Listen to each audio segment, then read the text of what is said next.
100 personas. Bueno, una locura. Me encanta que haya tanta gente interesada por este tema.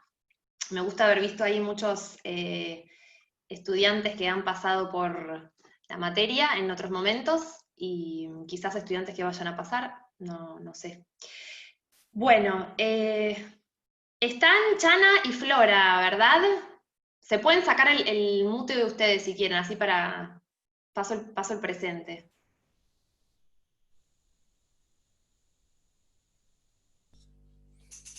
¿Están Chana y Flora? Hola, ¿me escuchan? Ahí está, perfecto. De a poquito, ¿eh? De a poquito a poquito. Tiempo andino. Esto es un mundo nuevo. ¿Y Flora estás?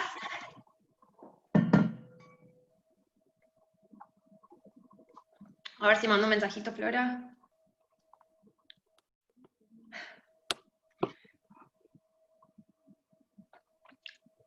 Flora, ¿andás por ahí? Creo que Flora está tratando de ingresar. ¡Ay, no te puedo creer!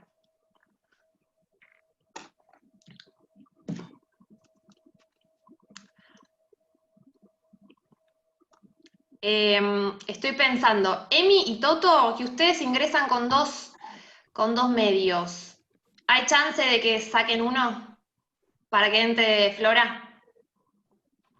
Ahí puede entrar. Ah, bueno, menos mal. Sí. Ahí Si no está. venía, había que sacrificar a alguien, era muy fácil. Tenía que ponerme a elegir, bueno, tenés que irte. Bueno. Ahí va. Bueno, me alegro ¿Cómo que estén. están? Sí. Bien. Está todo el mundo en mute porque no sé si han podido ver que son 100 participantes, o sea, un montón. Los estudiantes de todos los miércoles por lo general somos 12 personas, así que un montón de gente. Yo estoy muy, muy contenta de que hayamos tenido este encuentro, ya desde el año pasado que tenía muchas ganas de que gente del colectivo Identidad Marrón pueda venir al instituto. Lamentablemente es en este contexto, pero bueno, es una oportunidad al menos. Bueno, ahí Mae se ofrece a bajarse. No, por ahora no, gracias. Pero mil gracias, Mae. Hay gente compartiendo chat, así que hay más. Bueno, vamos a arrancar, sigue entrando gente. Sí. Bueno. Chana todavía no entró. Sí, está ahí, Chana. ¿Está ahí? Ah, mi pantalla está ahí a la 2 vi. personas, está cerquita tuyo. Sí, no sé por qué no puedo poner el video. ¿La cámara? Sí, pero me dice que no. ¿Estás desde la compu o desde el celular? Desde la compu. Habrás ingresado con un link. ¿Vieron que genera como muchos links el Zoom? No, igual el que yo te mandé. Estoy viendo, a ver. Sí. A ver, vamos a probar de nuevo, para que todo sea visto. Sí, estaría lindo verte. Sí, yo también. Bueno, obvio, queremos ver todas. Obvio. El host puede pedir que prenda la cámara con una opción del botón izquierdo. Ajá, a ver. Ahí le puse ask to start video. A ver, Chana. Ahí está. ¡Eso! Muy bien ahí, quien tiró ese tip. Muy bien. Muchas gracias. Muy bien. Bueno, vamos a arrancar oficialmente. Juli, ¿vos estás grabando, Juli Becchione? Sí, ya estoy grabando. Perfecto. Les informamos a todos que estamos grabando. Esto es para que sepan, si no quieren que aparezca su imagen y eso, pueden sacar la cámara. Bueno, ¿cómo están? Lo que les voy a pedir, y en realidad ya están casi todos, es que estén en mute, o sea, en silencio, para que no se haga ruido principalmente, y la idea es que puedan ir escribiendo en el chat preguntas, impresiones, etcétera, y la idea es que luego lo podamos retomar eso con Julián, vamos a seguir leyendo para traerles a nuestras invitadas las preguntas. Para quienes no nos conocen, porque bueno, algunos nos conocemos, pero otros no, Yo soy Julieta Nebra, y junto con Julián Becchione somos el equipo docente de la materia Sociología de la Cultura y el Tiempo Libre en el Instituto Superior de Tiempo Libre y Recreación de la Ciudad Autónoma de Buenos Aires. Es una carrera que forma profesionales capaces de desarrollar e implementar proyectos en recreación para el ejercicio de la libertad en el tiempo, en distintos ámbitos y con distintas poblaciones. Bueno, este encuentro sobre el racismo en la cultura, les queremos compartir que está sucediendo en el mismo horario y el mismo día en el que transcurren nuestras clases virtuales, pero que también transcurren nuestras clases presenciales. Y antes de comenzar, quisiéramos transmitir nuestro posicionamiento como cátedra frente a algunas cuestiones que nos parece importante compartirles, especialmente a aquellas personas que no son de nuestra institución y entonces quizás están como más ajenas a algunas cuestiones, y por eso traemos a Paulo Freire, que en una entrevista dijo que la educación es siempre un quehacer político.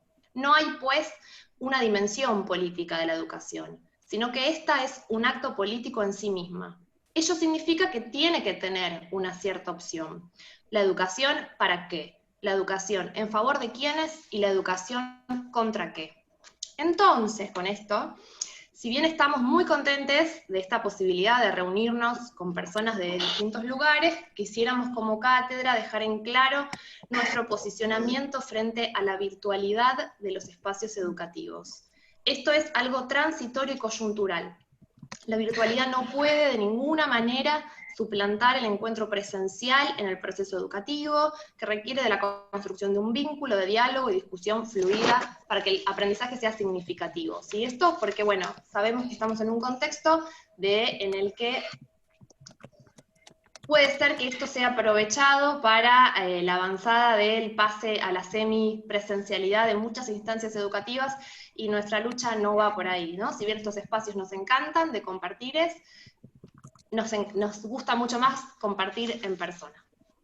Y entonces, aparte de este otro posicionamiento, queremos decirles que para nosotros las ciencias sociales tienen que ir de la mano, nutrirse y también contribuir con los movimientos y organizaciones sociales que se encuentran luchando en contra de las desigualdades e injusticias en este que llamamos siempre este sistema mundo moderno, capitalista, colonial y patriarcal, ¿no? Y que, como venimos viendo todos los días en las noticias y venimos sintiendo en nuestros cuerpos y cuerpas, nos sigue violentando diariamente.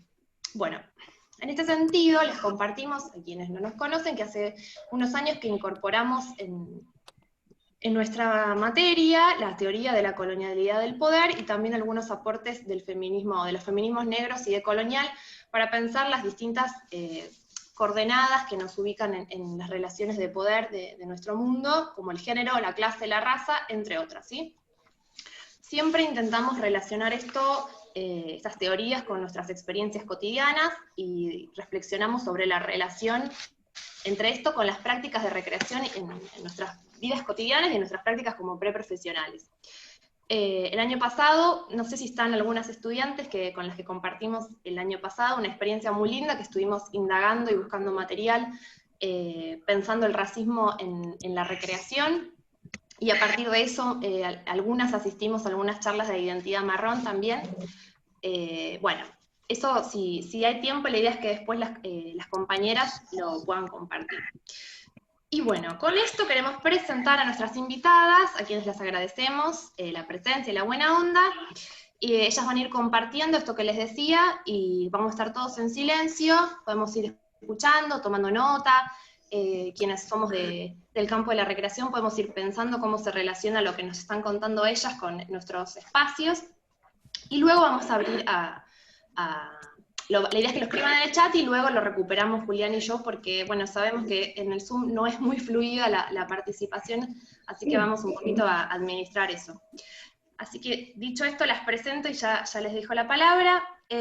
Chana Mamani es licenciada en Trabajo Social de la Universidad de Buenos Aires, es especialista y activista en políticas migratorias, antirracistas, de disidencia y de género, coordinadora del Servicio Social Jurídico de la Red de Migrantes y Refugiados en Argentina e integrante del colectivo Identidad Marrón. Publicó en el diario Página 2, en el suplemento Las 12, y en el medio digital Grito del Sur, relatos y narrativas eróticas aymara y antirracistas. En el año 2018 publicó el primer compilado denominado Yarauis, Erótica y Maras, y una segunda edición en 2019. Flora Nómada tiene 24 años, nació en la ciudad autónoma de Buenos Aires, es artista visual e hija de migrantes de origen boliviano, que ejerce en el campo del dibujo y la ilustración. Es egresada del Colegio Nacional de Buenos Aires y actual alumna de la Universidad Nacional de las Artes en el Departamento de Artes Visuales y es modelo freelance ocasionalmente. Les preguntamos qué les gusta hacer en su tiempo libre para conocerlos un poco desde nuestra perspectiva. A Flora le gusta escuchar música, tomar café, dibujar y ver videos de entrevistas a artistas en YouTube. Y Chana dice que tiene poco tiempo libre, pero le gusta comer, beber, coger y hacer un chasquido de revolución política en todo ámbito, especialmente en la escritura. Bueno, finalmente ambas, les agradecemos muchísimo que estén aquí, son activistas antirracistas, forman parte del colectivo Identidad Marrón, desde donde luchan por la igualdad de derechos y oportunidades de las personas marrones e indígenas, y les damos la palabra. Muchas gracias, chicas. Todo suyo. Aplausos. Muy bien, me encantó. Qué divinura. Bueno, gracias por la invitación. Yo sé que esto veníamos planeándolo hace un tiempo y por varios motivos, y actualmente no pudimos, pero bueno, finalmente es un placer poder estar y compartir, al menos por ahora, sin abrazarnos personalmente, pero bueno, tener este espacio, ¿no? Y hablar, que es una de las metodologías que tanto nos hace falta hoy en día acerca del racismo estructural que existe en el contexto argentino y en el contexto latinoamericano. Bueno, tal vez como para empezar y para conocernos, o para que nos conozcan un poquito, y después todo lo que ustedes nos quieran preguntar o quieran saber, está como ya dijo Juli, el chat.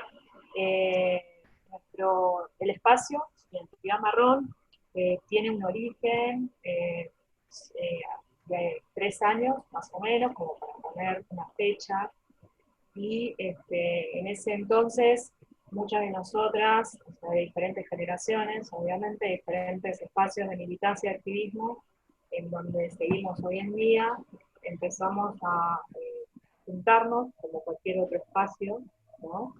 Para empezar a hablar, que esa palabra me parece muy apropiada en estos momentos, ¿no?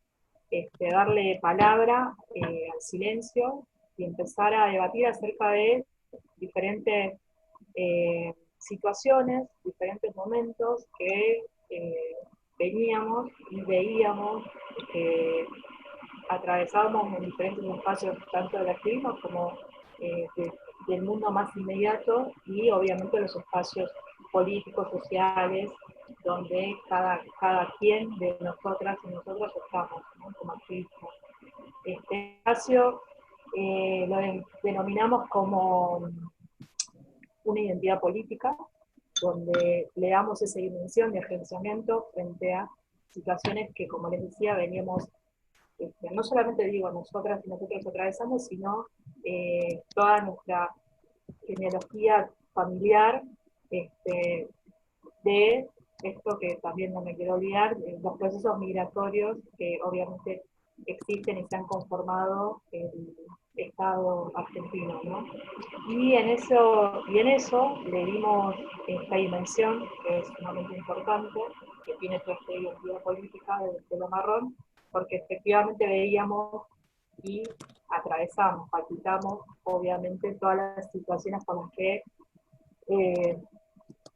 nosotros veníamos transcurriendo, que tenían que ver con el racismo estructural, cómo esto impacta en los cuerpos, cómo la pobreza, la desigualdad, va dirigido hacia un cuerpo y adquiere todo un sentido que no solamente es una agresión racista, sino que termina generando el aniquilamiento del cuerpo. Digo, ha habido en el Estado argentino, que ahora lo traigo a memoria, dos hechos de aniquilamiento, que sale esta palabra, pero que tiene que ver justamente con el racismo que puede llegar a ese punto, ¿no? Y cómo de alguna manera es importante tal vez poder prevenir, ¿no? Cómo crear esto que también nosotras venimos dialogando políticas públicas que puedan de alguna manera atravesar todo esto. Y bueno, y en esto de la identidad política que les venía comentando, es empezar, bueno, a visibilizar todo lo que no se ve, a darle palabra a todo aquello que es silencio, a empezar a ver que el territorio argentino no es solamente la urbanidad y que la urbanidad tiene una mixtura que pocas veces se dice, pero se huele. Digo, hablo en estos términos porque me gusta también plantearlo de ese lugar, ¿no? Y venimos desarrollando talleres en diferentes espacios, como en el Centro Horario Conti, que fue en un lugar donde hicimos varios ciclos, y espacios donde seguramente algunas o algunos tuvieron por ahí la posibilidad de poder participar o ver, pero sobre todo, bueno, esto, que era de hablar y visibilizar, sobre todo, bueno, me parece muy cultural, en el contexto argentino y en el contexto latinoamericano. No sé si ahí mi compañera quiere sumar algo. Sí, yo voy a contarles un poco como lo que fue mi experiencia con Identidad Marrón. Yo entré más o menos el año pasado, a principios de año más o menos, y lo que venía sintiendo era que capaz, bueno, no lo sentía, o sea, simplemente lo empezás a ver. Que al principio empezás a notar bueno, que las representaciones que hay en los medios y en el cine y en las películas, en las series, no encontrás a alguien que se vea como vos, y eso ya va más como fuera del lado del tema de las cuestiones de las prácticas culturales o no. En mi caso, yo, como mencionó su docente en la descripción, yo soy hija de migrantes, pero una vez que emigraron acá a Buenos Aires, no continuamos con las prácticas culturales andinas, o si lo hacíamos era como muy de vez en cuando. Fue difícil, también hay que entender como la cuestión de el racismo que se atraviesa durante la infancia a través de las escuelas, y de alguna manera eso termina generando como un distanciamiento en la cultura al que después uno tiene que reingresar o tiene que empezar a encontrar las formas en las cuales reencontrarse con las raíces y con la cultura. Y más que nada si es que uno crece en el contexto que es, por ejemplo, de la comunidad boliviana, que es una comunidad que, bueno, es como que se apañan entre todos, hay redes que se generan, redes de contención, hay fraternidades de distintas danzas, de distintos bailes, y se va generando toda una cultura. Cuando uno crece fuera de eso, es un poco más difícil como reconectar, pero yo, por ejemplo, encontré mi forma de reconectar con mis raíces a través del arte. Siempre traigo como ejemplo al artista que es un arquitecto que se llama Freddy Mamani, es un arquitecto boliviano, que si pueden googlearlo y ven, el modelo de arquitectura que él crea son los cholets, que son un tipo de arquitectura andina, y lo hace en base a varios conceptos de la cultura andina, desde los colores hasta las formas, las simbologías que él usa al momento de crear sus construcciones es en base a eso. Y a mí me parece como súper interesante el hecho de plantear esto de crear nuevas formas para acercarse a un origen, y también tipo, fue muy criticado desde distintos lados, porque, o sea, desde lo estético, desde lo visual, pero a mí me parece como excelente ejemplo de remarcar esto, como de empezar a crear nuevas formas para que cada vez encontremos mayor repetición, y también entendiendo que hay otras posibilidades de existencia, bueno, que no todos nacemos en los mismos contextos, y que mientras mayor representaciones encontremos de diversidad en cantidades, va a ser mejor, porque cada vez más personas van a poder empezar a reconocerse en su corporalidad, que eso es lo que también me ayudó muchísimo, que para mí tipo, lo marrón pasa muchísimo por lo corporal, que es lo que a fin de cuentas nos termina unificando, y nos terminó unificando como colectivo y como identidad, el reconocer en nuestros cuerpos bueno, que estaba pasando esta situación, más allá de los espacios que nosotros ocupábamos, de las distintas militancias de las que la mayoría venía, o espacios de estudio, o que habitamos, había algo en común, y era una cuestión estructural, había una cuestión bueno, de los lugares en los que vivimos y por qué está pasando eso. Tipo, ahí es donde vemos que hay determinado racismo estructural que se aplica a determinados cuerpos que tienen determinado color y tienen determinados orígenes y rasgos.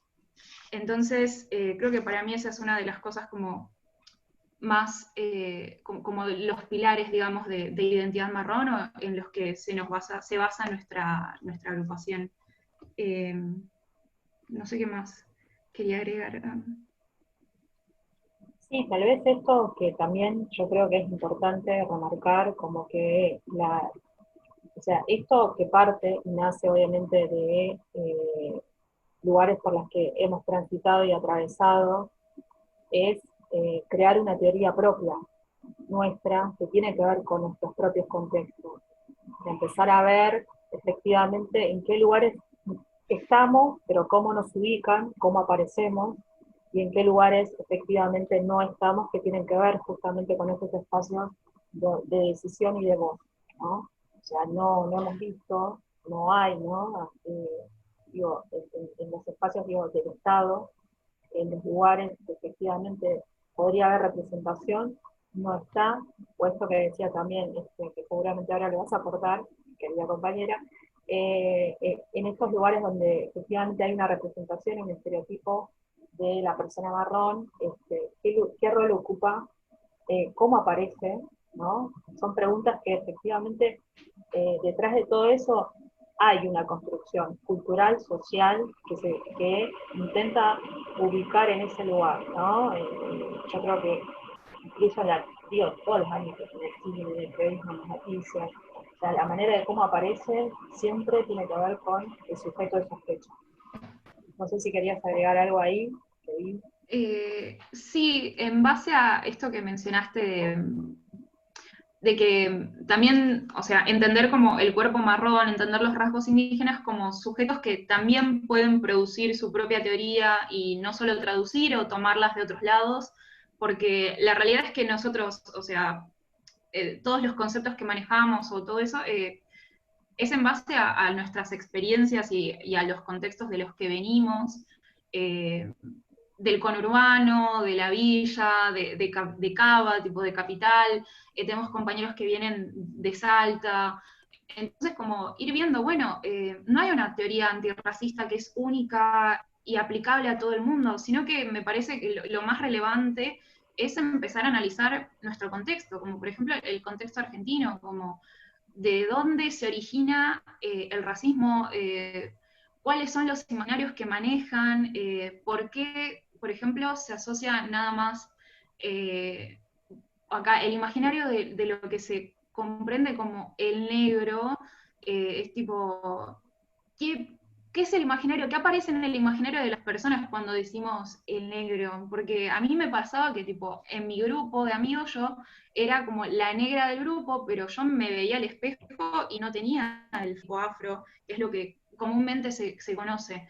Pero como ir empezando a indagar en estas cuestiones que son cotidianas y que tenemos tan naturalizadas todos que decimos, bueno, ¿por qué? ¿De dónde proviene esto? ¿Por qué se sigue repitiendo esto? Y en base a eso, como digo, a nuestros contextos, poder ir deconstruyéndolos y a la par poder ir construyendo otras cosas. Uno de los objetivos de nuestra agrupación también es, o del colectivo, es poder generar políticas públicas antirracistas, que esto no quede nada más en teoría y todo eso. Creo que lo importante es que se generen posibilidades por igual para las personas racializadas. Yo como egresada del Colegio Nacional de Buenos Aires, tipo, yo entiendo que en mi lugar no hubo muchas personas, no hubo mucha gente como yo que asistió a ese colegio. ¿Y por qué si es un colegio de excelencia académica no podemos estar en igualdad de condiciones? ¿Por qué tenemos que recibir un trato diferencial si supuestamente todos pasamos por el mismo curso de ingreso, todos aprobamos los mismos exámenes, todos tuvimos el puntaje que nos permitió ingresar, pero hay un trato diferenciado? ¿Por qué? Entonces es como más empezar a generar esas cuestiones que realmente modifican las realidades de las personas. No sé si quieres seguir. Obvio que sí, esto va a ser así, Pim, pum. Bueno, pero también esto que vos decías acerca de bueno, que decíamos en realidad de la propia teoría de cómo hay una denominación o una agresión que es racista, que es acerca, por ejemplo, negros de mierda, cabecita negra, la patria es el otro, digo, muchas denominaciones que tienen obviamente toda una construcción política, histórica y demás, pero que sin embargo en el trasfondo subyace el racismo estructural. Entonces nos empezamos a preguntar, bueno, ¿qué racismo? O sea, ¿qué racismo estructural? Que entiendo que son preguntas que está bueno hacerse a la hora de hablar sobre esto, y cómo eso impacta en no solamente en nuestras propias vidas, sino en la historicidad que traemos. O sea, muchas y muchos tenemos, nos podemos sentir o autodefinirnos indígenas, migrantes racializados, con migrantes, campesinas, rurales, conurbanas, villeras. O sea, hay diferentes identidades que se van construyendo de acuerdo al contexto en el que estamos, y el hincapié tenía que ver justamente con eso, con que efectivamente habitamos todos estos territorios, nos une el color, pero ese color adquiere una identidad política. ¿Y por qué identidad política? Porque justamente todo aquello que no solamente digo este espacio, sino espacios que hemos compartido con movimientos sociales, organismos de derechos humanos, feminismos y demás, efectivamente esto es algo que tal vez trastoca, pero no se habla, no se dice, pero que eso tiene que ver justamente con qué es lo que queremos construir, a qué nos referimos cuando empezamos a decir, bueno, la verdad que en estos lugares no estamos, en los lugares donde efectivamente debería existir esta pluralidad, o qué pensamos o a qué nos referimos cuando hablamos de Estado plurinacional, ¿no? Entonces, todo esto tiene que ver justamente con empezar a construir la propia teoría, empezar a decir, bueno, el Estado-nación se construye bajo el silencio, el genocidio y el saqueo de los pueblos y naciones indígenas originarias. Hay una migración, obviamente el Estado-nación tiene una construcción, un proceso migratorio eurocéntrico. También planteamos, o sea, no, nuestros ancestros y ancestras no bajaron todos del barco, habitaban acá. O sea, el encuentro de las dos culturas o las culturas que existieron no es así. O sea, es como empezar a desentramar un poco aquello que fuimos aprendiendo en el sistema educativo. O sea, nos ha pasado y sigue pasando hasta el día de hoy, los actos escolares, el 25 de mayo, las fiestas patrias y demás, donde hay una fuerte simbolismo con carapela, con la bandera, con esos lugares donde también se ocupa, donde no hay tampoco la visibilidad de mujeres, digo, en este caso indígenas, guerrilleras, que fueron las primeras en hacer los procesos de independencia antes de que esto fuera Estado-Nación. Como todas estas cuestiones que son, digo, una revisión histórica cultural, tiene que ver justamente con estos contextos en los que nos vamos encontrando. Por el otro lado, bueno, también esto, tal vez va por la generación, pero justamente que el argentino no es blanco, tiene que ver con esto. Si uno recorre el territorio argentino, que siempre es una de las cosas que decimos, no, o sea, norte, sur, este, oeste, hay una mixtura, y esa mixtura tiene que ver con la propia historicidad, cultura silenciada, y ese silencio tiene que ver con una memoria que todo el tiempo eh, las compañeras que reivindican y militan netamente al indígena es justamente eso, es reconocer que efectivamente hubo genocidio, es reconocer que no es una nación blanca, es reparar también, traer a la memoria eso, que hay una historia, que obviamente hubieron procesos migratorios y una manera de construir un Estado-nación, pero que bajo eso, por detrás y subyacente, estuvo esta historia y estas naciones, comunidades y pueblos indígenas originarios. Lo digo así porque cada nación y comunidad se autodefine a su modo, y que por otro lado las generaciones, la juventud, entiendo también ustedes, digo, nuestros vínculos más cercanos, hoy en día se da esto, se da esta manera de entretejer, de ver, de que todas, creo, las que nos podemos definir tal vez desde nuestros propios lugares como marrones, siempre hemos tenido como esto, de dónde sos, pero ¿de dónde es tu familia? Como estas preguntas que siempre nos queda como, siempre nos ubican por ahí en la duda, que tal vez es argentino o argentina, pero sin embargo queda como en la sospecha de que no lo sos, ¿no? Entonces eso realmente opera en cómo nos vemos y cómo empezamos también a construir, digo, en momentos que nos estamos como ahora, donde, bueno, como que vino la noticia de afuera, el racismo está en Estados Unidos, y no, el racismo está acá también, lo tenemos a la vuelta en la esquina, cuando empezamos a decir esos comentarios, que tal vez, decir, bueno, no sea susceptible ni nada por el estilo, pero que entraman todo eso, entraman obviamente que sí, y yo al menos, una de las cosas que me acuerdo que en alguna de los encuentros decíamos, es como, bueno, caer en cuenta y hacer una pausa, sobre todo en esto, ¿no? En qué tipo no sé, trayendo al feminismo, ¿no? El horizonte que se quiere construir, bueno, empecemos a ver y a escuchar a otras voces, que son las voces que siempre estuvieron, son procesos que siempre estuvieron, o sea, hay historias de compañeras y compañeras en los propios barrios, estrategias que hicieron, que pueden o no ser feministas, pero que eso siempre estuvo antes del feminismo, que sin embargo, obviamente con el feminismo hubo una emergencia importantísima acerca de la violencia patriarcal, pero bueno, no olvidarnos de la violencia colonial, no olvidarnos que efectivamente eso sigue operando, que es el sistema de opresión más violento que es difícil de poder tal vez verlo, pero que subyace, ¿no? Entonces, eh, creo que me había olvidado antes de mencionar por ahí estas dos situaciones, o sea, hubo dos hechos, una de Marcelina Meneses en el 2001, una mujer migrante boliviana, y otro de Franco Zárate, que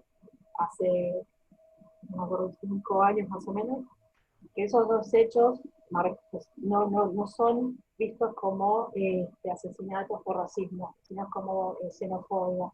Y sin embargo, la manera de cómo se fue operando eso tenía que ver justamente esto, con la agresión, acerca de cómo se construye también una nacionalidad, como la boliviana, donde termina siendo algo que no es una nacionalidad, que una puede tener, digamos, estar en desacuerdo o no con determinados países, naciones y demás, pero que esto termine generando la muerte de una persona es como para empezar a pensar qué es lo que se está haciendo, desde qué lugar se opera, cómo se está construyendo el sistema educativo. O sea, lo mencionamos mucho porque es ahí donde realmente aprendemos con H todo lo que después vamos socializando. Digo, en mi carrera misma, digo, como trabajadora social, no lo grabes, no, mentira, grábenlo.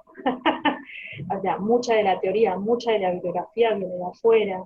Bueno, ahora hubo algún cambio, pero a lo que creo que partimos también es empezar a volver a los lugares donde efectivamente tenemos propia teoría, tenemos manera de poder crear, ¿no? Y recrear nuestras propias vivencias o experiencias, pero hacerlas teoría y materializar, y que eso está, y sin embargo, por cómo se crea, lo buscamos fuera, algo que está dentro. Claro. Sí, quiero retomar un par de puntos de los cuales estuviste hablando, y es como esto por ejemplo, que haya pasado algo en Estados Unidos y que resonó en el mundo, y acá también se empezó a hablar de racismo, que fue el asesinato de George Floyd, cuando estuvieron pasando un montón de situaciones que fueron crímenes racistas, y cómo es esta lógica de lo que sucede en el norte global también tiene mucho peso acá, y es algo que continúa pasando. Y en cuanto a eso, yo estoy viendo como que pasa mucho que la teoría que se comparte de antirracismo es teoría traída desde Estados Unidos, desde España, y yo creo que hay contextos que son, o sea, que capaz esa teoría sirve ahí, pero acá no sirve más como empezar a fijarnos desde dónde se originó el racismo, cómo es que se originó, por ejemplo, la nación argentina, bajo qué conceptos. Uno de los primeros cuadros como nacionales que se puede mencionar es el Malón, y es uno que instala el imaginario de que, bueno, que las personas indígenas eran salvajes, que lo que hacían era atacar a las personas criollas. Entonces, como ese es el imaginario con el que se empezó un Estado-nación y empezar a ver cómo es que, si es que evolucionaron estos imaginarios, si es que se transformaron, cómo es que se replican, entender también dónde están esas personas ahora, continúan en comunidades, han migrado a las urbanidades, qué espacios ocupan, o sea, sin ir más lejos, como empezar a estudiar nuestros contextos, tipo ver qué color tienen las villas, qué color tienen las cárceles, por qué los presupuestos más altos son para la zona norte de Capital de Buenos Aires, por qué solo se habla de Capital como si fuese Argentina. Es empezar a entender y a sacar todas estas temáticas, todas estas cuestiones que no pueden, o como que no pueden aplicarse bajo una teoría que no es de acá. Entonces me parece como muy más fructífero que empecemos a ver qué es lo que está pasando en nuestro territorio, qué es lo que está pasando en Argentina con las comunidades, qué es lo que está pasando en Argentina con las personas racializadas. Uno de los últimos asesinatos fue el de un hombre en Tucumán que fue secuestrado por la policía y posteriormente apareció asesinado con armas de bala, o sea, con rastros de armas de bala. Entonces, como empezar a darnos cuenta como cuáles son los cuerpos que tienen la mayor posibilidad o mayores probabilidades de caer bajo gatillo fácil por la policía. Eso también es empezar a analizar el racismo en nuestra sociedad. Y no me acuerdo qué más iba a decir respecto a lo que habías dicho. Dijiste Tal muchas vez esto cosas. también sí, viste, linkeamos un montón. Pero se trata de la pluralidad, también justamente, bueno, cuando se habla de racismo estructural tiene que ver desentramar todo, cómo se conforma el Estado, la nación, y cómo eso se materializa, ya sea con la ausencia del Estado o con la presencia, pero de una manera tal vez violenta, o de una manera nacionalista, segregacionista, como ha existido. Y esto, digo, también es bueno tal vez resaltar, desde el espacio se intenta como invitar al diálogo siempre, porque entendemos que desde ese lugar podemos empezar a pensar, por así decirlo, como un horizonte posible. O sea, el diálogo es, bueno, desentramar todo esto, sí, hablar, sí, porque hablar también, o sea, no es algo gratuito, digo, en ese sentido, y hablar implica también un poco interpelar a un sistema, o sea, no es, así como tenemos el sistema capitalista, donde está la clase obrera, donde está el explotador, explotada y demás, y el sistema colonial tiene que ver con los 500 años, y tiene que ver con esto que también mencionaba Flora, ¿no? Cómo eso después con el tiempo adquiere otras transformaciones, donde hay un color, efectivamente, donde lo denominamos por eso identidad política, que es ese color donde vamos a ver en las cárceles ese color, vamos a ver en los servicios sociales ese color, vamos a ver en las cuidadoras ese color, vamos a ver en las que hacen limpieza ese color, vamos a ver no los vamos a ver en los lugares de decisión seguramente, vamos a ver ese color en el pibe que no tiene nombre, o en los niños Gucci que no tienen nombre y apellido, o en los niños Gucci, o sea, ese color. Vamos a ver ese color en lo que muchas veces se denomina planeros. O sea, vamos a ver ese color, ¿no? Eso, aquello que, por ejemplo, que vos mencionabas también, Flori, me acordaba de autores, digo, de coloniales, como Aníbal Quijano, como Fausto Reinaga, que planteaban justamente acerca de esto, ¿no? Que estamos viendo ahora, que habrá tenido otra identidad en ese momento, pero que tiene que ver con eso. O sea, cuando uno interpela un sistema colonial, es tal vez mucho más que el sistema capitalista, porque llegó después. Y el colonial hizo saqueos, hizo aniquilamiento, hizo lo que hoy está en conflicto, los territorios. digo, no solamente en el contexto latinoamericano, digo, argentino, sino latinoamericano, el tema de tierra y territorio y derechos colectivos de pueblos y naciones indígenas es conflicto, no por, o sea, y los líderes y las lideresas en esos lugares son las que más se persiguen y tienen un cierto color, cierto origen, cierto apellido. Entonces, la interpelación no es gratuita porque justamente es todo eso, toda esa memoria ancestral, los 500 años y demás. Bueno, es esta generación, tampoco decimos nosotros que inventamos nada, simplemente que traemos a la memoria, reivindicamos nuestras raíces, o sea, mi raíz al menos es aymara, se reivindica eso, es migrante porque migré a este lugar, reivindico eso, tengo obviamente toda una construcción propia que es de la urbanidad, donde se reivindica eso y también se respeta otras formas identitarias, y es desde ese lugar donde la necesidad de empezar, bueno, a esto, desentramamos esto y empezamos a entretejer, bueno, ¿qué? Bueno, formas recreativas que son las ideas, al menos que venimos sosteniendo e intentando hacer. No sé si... Políticas públicas, yo creo. No hay. No sé si era eso, pero bueno. Sí, por ejemplo, esto que me estaba acordando en realidad acerca de tal vez la idea, no sé si la idea, pero la construcción acerca del racismo es con esto que vos decías con el Flori, pero está bueno tal vez recalcarlo, o sea, no solamente es negra, sí hay una matriz, obviamente colonial y racista que se comparte con las compañeras y compañeras negras, afrodescendientes, pero esta otra identidad adquiere que está entramado, ¿no? Donde cada quien puede, o sea, la idea es habitar un espacio posible. No por eso vas a ser más o menos indígena, más o menos migrante, sino que puedas habitar este lugar y puedas hablar y puedas desde ahí decir, porque también a la hora de hablar y decir es un poco gritar algo que está en el cuerpo. El cuerpo se impregnan secuelas, el cuerpo graba muchas de estas situaciones.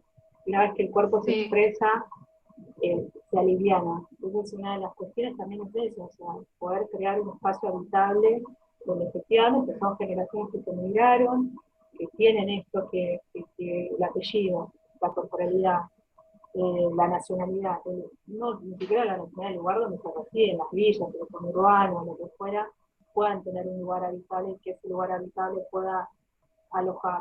Al menos sí, algo chiquito respecto a como esto que estabas hablando bueno, de los espacios que ocupan las corporalidades. Y en el colectivo tenemos como distintas ramas y una de las ramas es tipo es el espacio de las artes, digamos. Tenemos compañeras bueno, que estudian artes visuales, que son artistas que producen imágenes, y siempre hablamos el tema de las representaciones, como, bueno, cuáles son los imaginarios o cuáles son los arquetipos en los que aparecen las personas marronas con rasgos indígenas en el arte, y como que tampoco varían tanto. Y bueno, ¿y cómo podemos imaginarnos un arte en el que las personas marronas hagan otra cosa más que de lo que se está comúnmente vinculado? Y no mencionándolo como algo que esté mal, sino como habilitando otras posibilidades de existencia.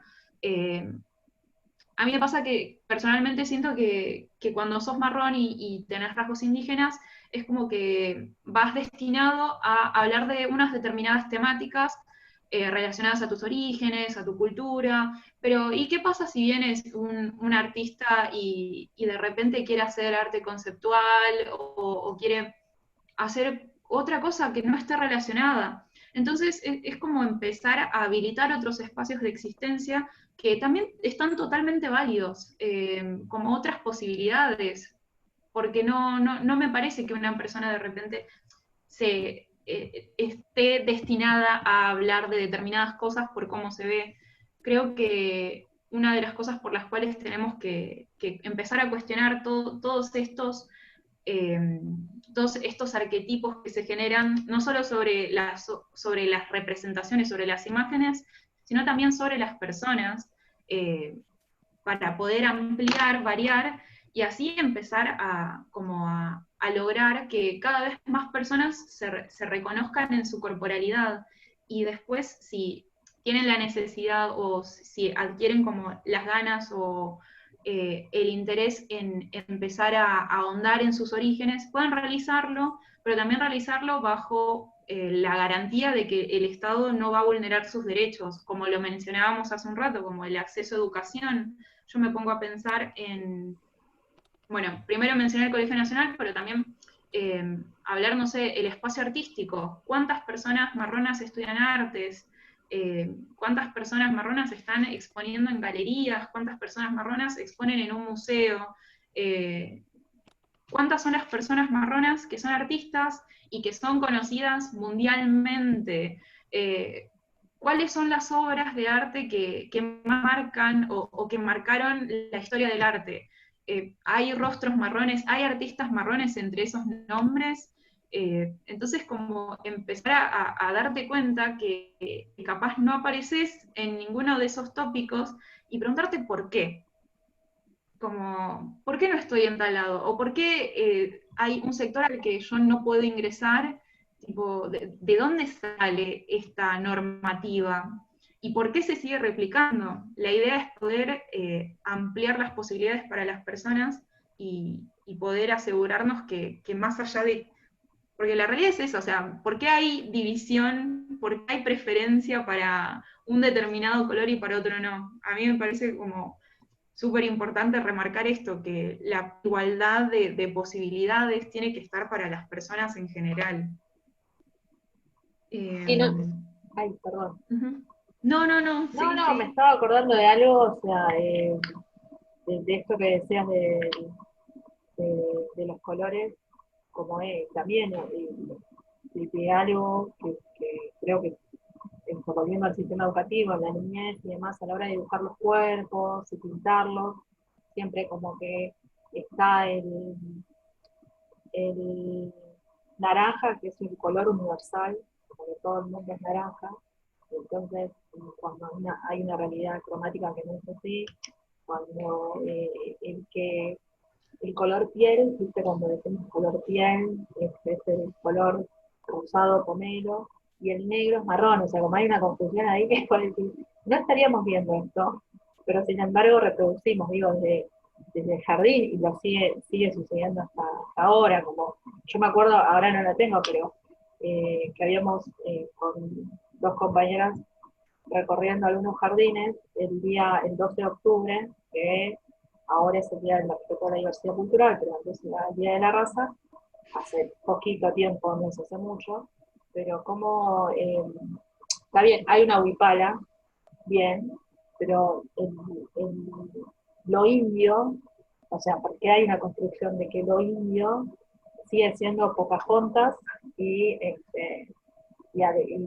o sea, es Pocahontas. Yo me acuerdo que como que hay esta construcción de niños con la pluma y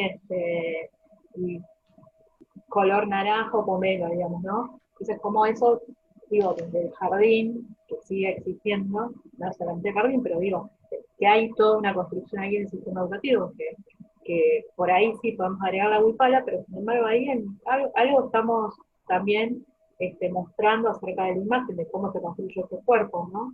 Y cómo es lo indio visto acá, porque lo indio es como raro, es Pocahontas, por así decirlo, y lo indígena es boliviano, seguramente, porque no hay indígenas en Argentina, pero bueno, como eso que construimos, de que es lo indígena y lo indio, tiene que ver justamente desde ese lugar donde la niñez empieza a descubrir colores, a descubrir olores, a empezar a ver personas, y cómo desde esos lugares también se van definiendo, no solamente colores, sino identidades. ¿Ibas a decir algo? Me dieron ganas de estornudar. No, bueno, me perdí. Está permitido. No te preocupes, nadie te va a escuchar. Sí, referente a lo que estabas mencionando acerca de los actos escolares, realizamos un taller hace poco y una de las experiencias que compartió un compañero era acerca de lo mismo, de la escuela, de cómo de alguna manera, o sea, esas cosas te marcan. Yo me acuerdo también, tipo, en ese momento fue como compartir la experiencia de lo que había sucedido en el inicio de la escuela durante un 12 de octubre. Y todavía celebrábamos el 12 de octubre, y me acuerdo que que nuestra docente, o varios docentes quisieron hacer el acto del 12 como haciendo la escena de la llegada de Colón. Entonces vos tenías a Colón, tenías a la reina de España, tenías a los indios, y me acuerdo quiénes éramos los indios, porque yo entré en ese grupo y éramos todas personas marronas. ¿Quién era Colón? Tipo, el compañero rubio de la clase. ¿Quién era la reina de España? La compañera blanca de la clase. Entonces, como de alguna manera ya de entrada desde la infancia, desde la educación primaria, se baja línea toda esta información. Y después pienso, por fuera de lo que es la educación, la televisión y los programas que se ven en ese momento. En ese momento creo que estaba, no sé, Floricienta, Chiquititas, después fue Casi Ángeles, y me pongo a pensar en qué personas ocupaban esos espacios, cuáles eran los protagónicos. Y desde ahí, tipo, se empieza a bajar línea acerca de los cánones de belleza, porque ¿quién era la chica linda? ¿Quién era la chica fea? ¿Quién era la persona pobre? Hace poco vi un capítulo de Rebelde Way, que también era una de las novelas infantiles, entre comillas, o para jóvenes que estaba de moda en esa época, y empecé a ver todos estos estereotipos y cómo estaban tan marcados y tan crudos ahí para un público tan pequeño, y cómo hacemos para de repente tratar de crear nuevas posibilidades cuando esto es lo que se consume, porque creo que hoy en día, excepto samba, no hay otras representaciones marrones en lo que es los medios. Es como, qué jugado, o sea, tratar de ampliar, tratar bueno, de decir, existe otra posibilidad de existencia para las personas marrones, tipo, no el papel secundario en una película como policía o como gendarme. Eso también habilita, o lo habilita a uno a creer bueno, que hay otra posibilidad. Y cómo es de importante y de crucial lo visual, cómo es lo importante todo lo que entra por los ojos, que ahí ese es un terreno en el que realmente tipo las personas marronas tenemos que estar para poder generar un cambio, porque creo que ya pasó mucho tiempo de que las personas blancas estén generando estereotipos o estén generando imágenes acerca de cómo somos nosotros. Creo que una de las cosas que puede generar una realidad muy distinta es personas marronas, personas racializadas, eh, realizando imágenes y realizando contenido a través de la propia experiencia. Tipo, no que otras personas hablen por nosotros, que otras personas digan cómo nos vemos, que otras personas digan cuáles son nuestras vivencias y cuáles son nuestras experiencias. Tomar el color como una referencia para poder modificar estos estereotipos que son tan marcados y tan repetidos, tan replicados. Tal cual. No, me quedé pensando en eso y que lo importante también de que es, digo, tal vez uno de los objetivos más importantes que queremos es para estas generaciones y las que vendrán poder generar, digamos, que hay otro destino posible, que el destino no va a ser el que tuvo durante, bueno, todo este tiempo histórico, ¿no? 200 años como Estado-Nación, 500 años nación indígena, originaria, campesina.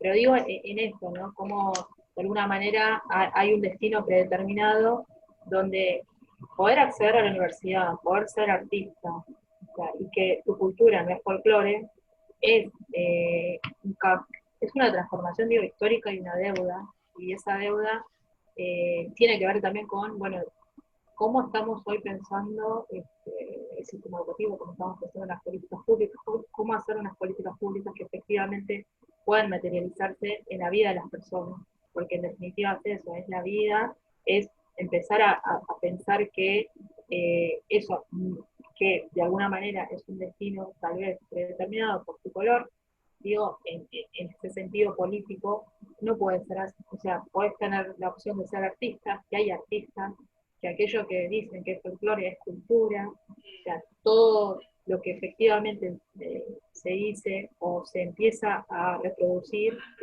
como mitos y leyendas, tal vez no fueron así, sin embargo, hay una historicidad que ha creado esa manera de ver el mundo, de esa clasificación, esa jerarquización de quién sí y quién no, ¿no? Que es un, o sea, proceso migratorio, migrante bueno, migrante malo, persona sospechosa, persona exótica, ¿no? Porque eso también se da mucho en la folclorización de la cultura, ¿no? Cuando muchas veces nos parece algo muy bello, maravilloso y divino, cuando vemos algo que es precioso, cuando viste de tal manera, cuando eso se termina exotizando en ese lugar y cuando eso deja de ser, o sea, le quitas la vestimenta, no sé, en este caso podría ser una chora con el todo, vas a seguir siendo el sujeto en sospecha o la sujeta en sospecha. Entonces, en el trasfondo todavía sigue operando eso. Y tal vez pensar también en eso, ¿no? En que para que haya, que el objetivo, perdón, de las políticas públicas tiene que ver que pueda tener una matriz, podemos llamarlo étnico-racial, algo que efectivamente no sea solamente una palabra, no sea solamente la sanción de alguna ley, ni siquiera hay, digo, en ese sentido, salvo la ley por el Día de la Diversidad, digo, en relación a algo que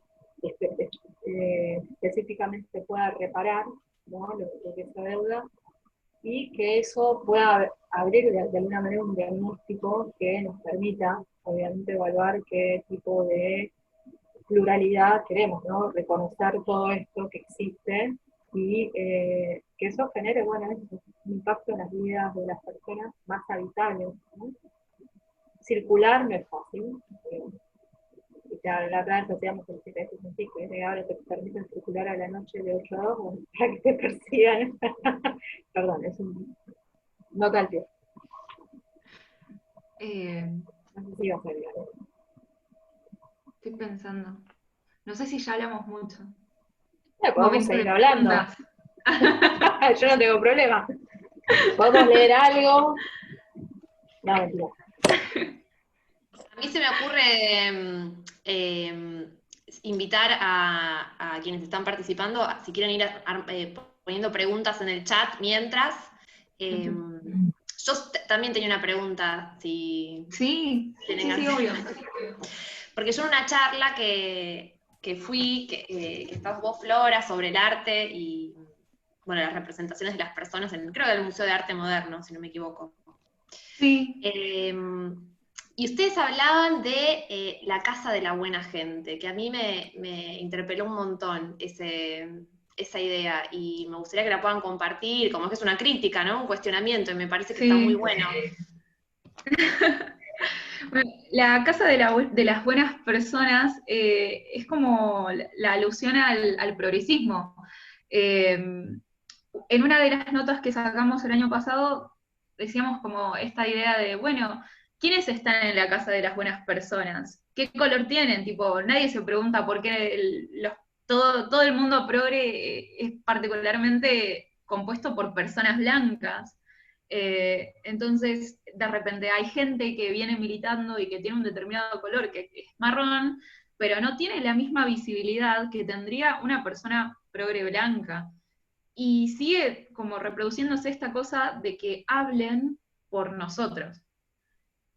¿Y por qué nosotros no podemos tener la voz? ¿Por qué nosotros no podemos tener el micrófono para decir nuestros propios discursos?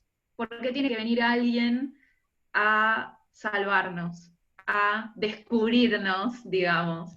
Entonces empezamos a usar ese concepto de la casa de las buenas personas para poder interpelar o realizar una crítica o un cuestionamiento a esos espacios que son súper deconstruidos, son inclusivos, son súper progres, pero no están las personas marrones, no están las personas racializadas. ¿Y qué es lo que está pasando ahí entonces?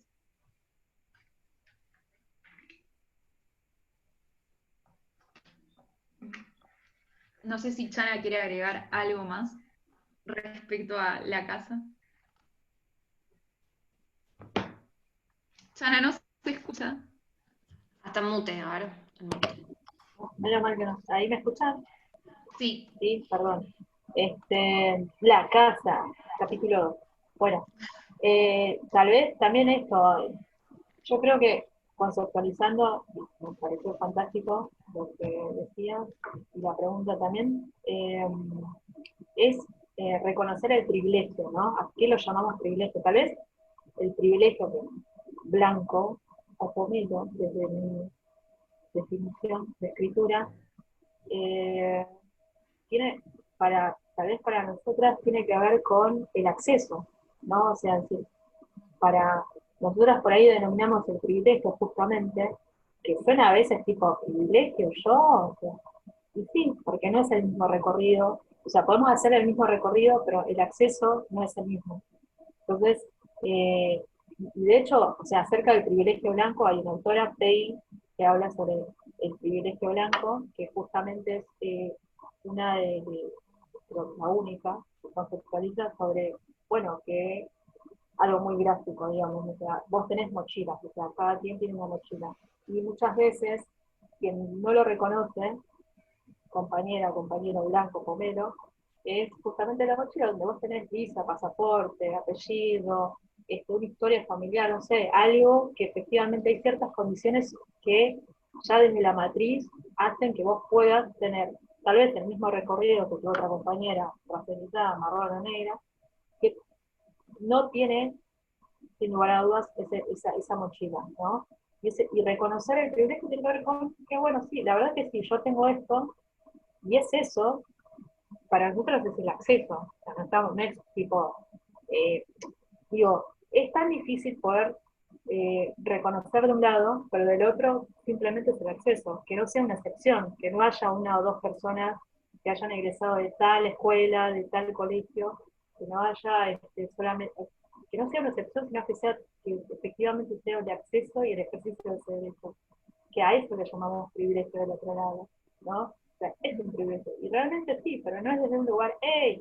Privilegio, pero que es el acceso, ese acceso tiene que ver con ese entramado, que es todo esto, es tu biografía, es tu historicidad, y que cuando se dan estos espacios de las casas de las buenas personas, que son ser compañeras, digo, yo puedo hablar más de espacio más del activismo, eso es como, por ahí en un principio decía, es algo que no se dice, pero se huele, es algo que se palpita.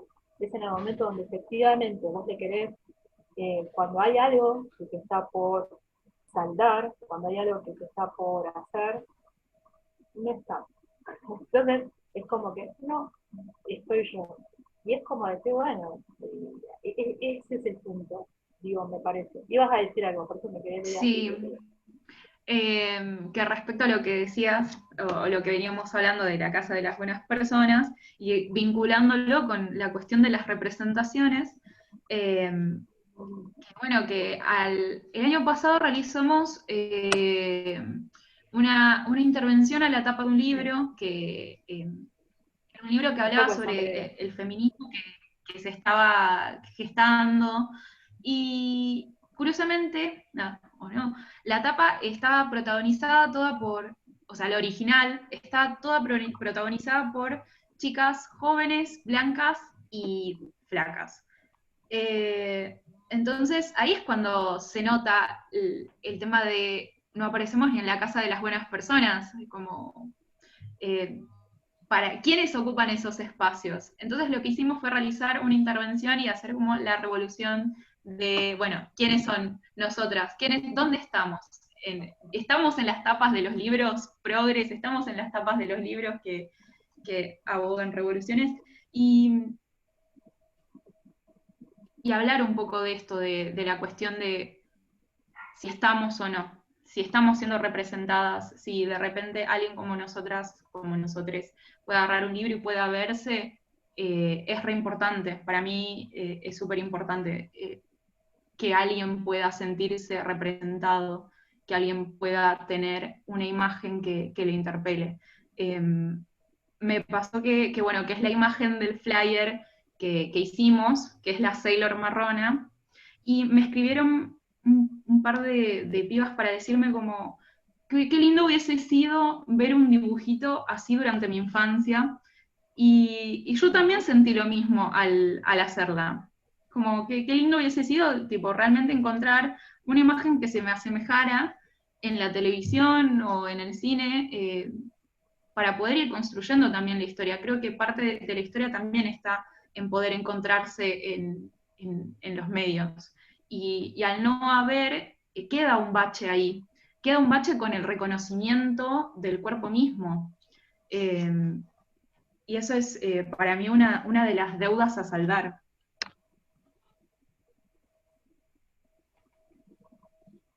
Siguiente. A ver, ¿qué dicen acá? Les leo alguna que otra pregunta. Dale. Les traía de la casa de las buenas personas, porque a mí me había interpelado un montón, y porque en el fondo prácticamente nadie se va a asumir, yo tengo un privilegio por vivir en una sociedad racista, colonial, patriarcal. Es muy difícil asumir ese privilegio. Entonces, necesariamente, quienes creemos que vivimos en la casa de las buenas personas, tenemos que replantearnos también y cuestionarnos, bueno, cómo está distribuido el poder, ¿no? Y que los mecanismos de exclusión son muy sutiles, pero tenemos que afinar el ojo. Ahí pregunta, no lo puedo pronunciar, de Jadira Becerra, ¿pueden hablar sobre apropiación cultural? Gabriel Quintero sobre supremacía blanca en Latinoamérica, capitalismo y racismo, bueno. Y luego Evangelina Acevedo les pregunta, comenta, está en discusión los temas patrimoniales, esto que menciona la compañera, con respecto al Palacio, que es Museo de Arte Moderno. En mi caso me dedico a investigar el patrimonio indeseado por las élites, las mujeres, el peronismo, etc. ¿Cuáles son los patrimonios que ustedes sienten que los representan, que les representan? Un montón. Heavy. Bueno, empezamos con apropiación cultural. Hay como un hilo muy fino de lo que separa tipo apropiación de apreciación. Claramente depende mucho también de quién lo haga. Una persona blanca hablando de una cultura que no le pertenece, a mí me hace ruido.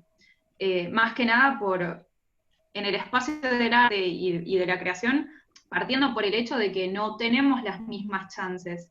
Y ahí para mí es como lo más interesante de charlar, como, bueno, o sea, hay gente que se ve atacada porque no puede hablar de determinados temas, pero no estamos en igualdad de oportunidades y de chances para poder manejarlas. Entonces, creo que ahí hay que como tratar de llegar a la mayor cantidad o como generar redes entre personas que somos racializadas y artistas como para poder empezar a movernos más y a levantarnos, porque si vemos que hay un sistema que no nos favorece, bueno, generemos redes para visibilizarnos entre nosotros, porque si no es re difícil.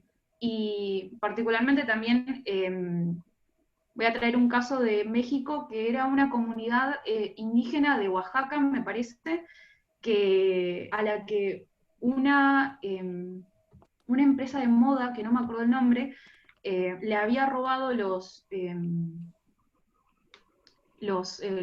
telares, no, los bordados mexicanos.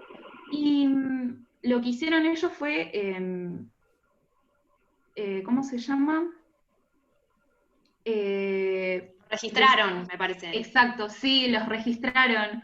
Y a partir de eso, tipo, me parece que hay que empezar a hablar de estas cuestiones de bueno, de que se legislen qué es lo que le pertenece a una determinada comunidad o no, para que no venga una multinacional y saque lucro de lo que es una cultura que no le pertenece, porque de repente uno o une que es marrón, que tiene rasgos indígenas, usa su cultura y se ve como algo atrasado, pero viene una persona blanca que lo usa y es súper innovador, y me parece que ahí también hay que hablar como de estas cuestiones bueno, de en quién se ve lindo, en qué no, que también trae mucho de la mano lo que son tipo los estándares de belleza, y eso me parece que el tema de la apropiación cultural. Carolina Herrera era la empresa, la multinacional. Pero más que nada para que, bueno, o sea, en todo caso, si los van a usar, que haya una remuneración, que haya un reconocimiento económico de que pertenece a ese lugar, porque que encima quieran sacárselos y patentarlos, me parece bajísimo. Apropiación cultural. Tal cual. Sí, yo me acordaba, por ejemplo, igual, o sea, es lo más experto, pero cuando mucho, lo más cercano, digo, Sikus, banda de Sikus, a veces seguramente algunas, Kayaya y demás, o sea, como conocemos muchas bandas, pero que sin embargo tienen, me estoy acordando de Naciones que no sé si hay Amies o demás, pero digo que cómo termina siendo quienes están ahí en el escenario y que efectivamente por detrás hay todo un entramado de sicuris, de músicos, que efectivamente tienen la trayectoria, tienen tal vez el origen, digo, y en esto que decía Flora, o sea, me parece como sumamente importante esto de una cosa es la percepción y otra cosa es la apropiación, digamos como que todo eso sí es una hibridez muchas veces, pero el punto tal vez está en esto, ¿no? En, bueno, quién llega a ese escenario con esas determinadas músicas que son de lugares, no sé, indígenas o originarias, y que efectivamente ahí también hay música, y que termina siendo visto como folclore, y eso como música, ¿no? Entonces esa división, esa clasificación o jerarquización tiene que ver con el régimen estructural. O sea, aquello que vos comprás, la entrada y demás, vas a ver, te pongo esto, sin, digo, me acuerdo esto, pero sin marcar nada peyorativo, pero sí poner en situación cómo eso lo vemos como música y lo que vemos en diferentes espacios es folclore, cuando en realidad es música, ¿no? Como esa jerarquización que muchas veces se hace, ¿no? Pero bueno, era eso que quería agregar. Sí, sí, sí. Y ahí estoy viendo un comentario, Chancha Vía Circuito, que bueno, también es como uno de los casos de este tipo de banda, Corte Nación Queco, Quincoya, Chicha Libre, que tipo también es conocido mundialmente, que empezaron tipo como una banda que recopiló chichas peruanas, tiene 2 discos que se llaman The Roots of Chicha, y de repente hizo su propia banda y hizo un montón de covers, que si vos vas a esa recopilación y encontrás un montón de contenido, un montón de bandas peruanas, un montón de cantantes, pero se hicieron famosos porque aparecieron en la recopilación de otra persona. Entonces, creo que también ahí hay que ser...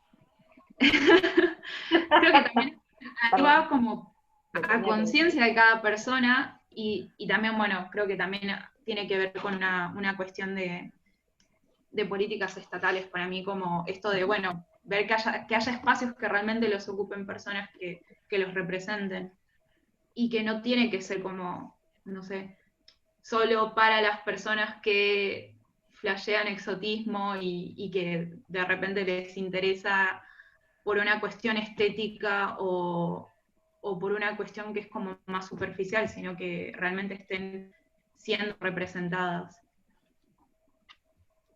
A ver, Ahí preguntan como cuál sería el límite entre el trabajo artístico que toma los elementos de otras culturas, y supongo que esto de la apropiación cultural, y alguien preguntaba como, ¿y qué se haría en ese caso, no? La pregunta, ¿qué hacemos? Reparación.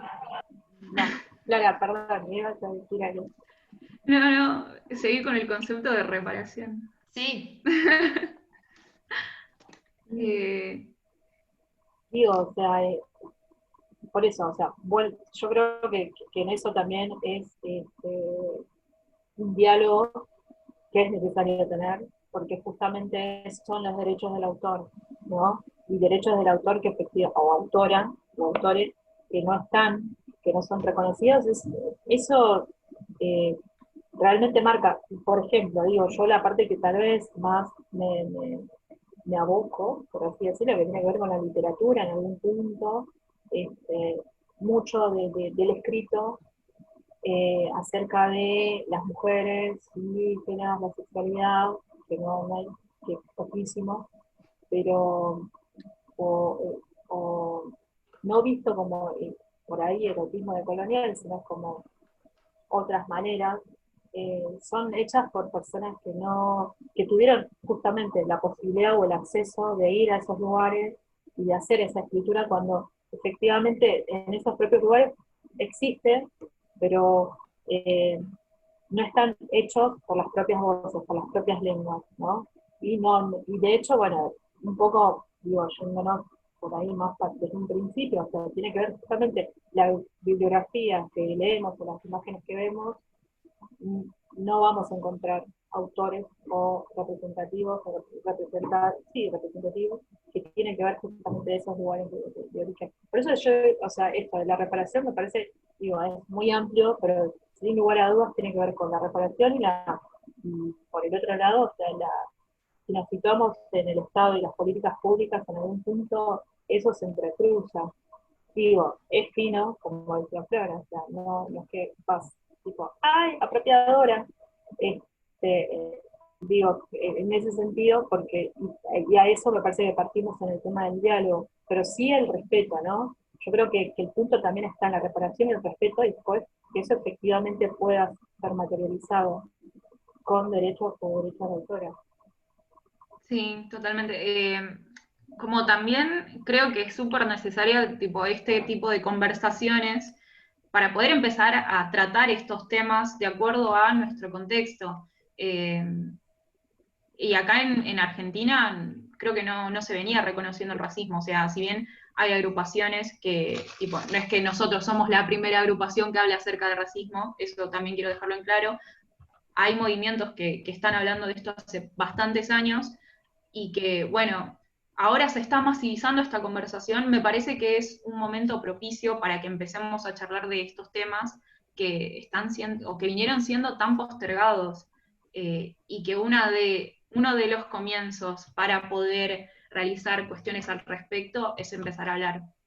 Acá preguntan por qué los hombres marrones no hablan, y tenemos un compañero acá que está en la conversación, que es Alejandro Mamán y es abogado. No sé si quiere hablar. A hola. ver, ¿se me escucha? Sí. Hola, ¿cómo están? ¿Cómo va? Quizás siguiendo con la temática esta, permiso, ¿no? Me presento. Mi nombre es Alejandro Mamaní, me dicen Joma. Quizás siguiendo con esta temática respecto a lo que es la apropiación cultural y como respuestas reales y posibles también, creo que hay algo también del desgaste emocional en remarcar, bueno, cuándo esto es y cuándo no es, y claramente entender que nuestro contexto es bastante diferente al norte global, ¿no?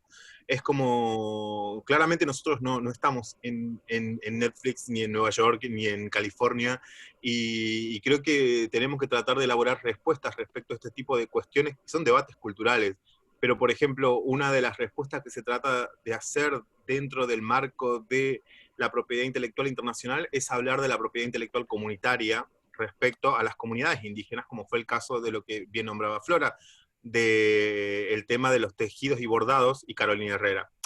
Después, en el ámbito del arte, claramente hay una cuestión de no censura, que es la regla legal. Entonces, no sé si hay un deber ser, pero quizás, claramente, si hay personas aliadas en la lucha antirracista, hay un tema de conciencia de qué símbolos se utilizan y qué no, y claramente no entrar en esta cuestión muchas veces invasiva o no, pero es un devenir más moral que legal. Ahora hay otro tema que ya entra en el marco de lo legal, que puede ser el tema de querer inscribir como propio algo que es comunitario, que es otro debate, o incluso fomentar el discurso de odio mediante obras de arte, que claramente no es algo que podamos prohibir, pero sí es algo sobre lo que podemos accionar legalmente.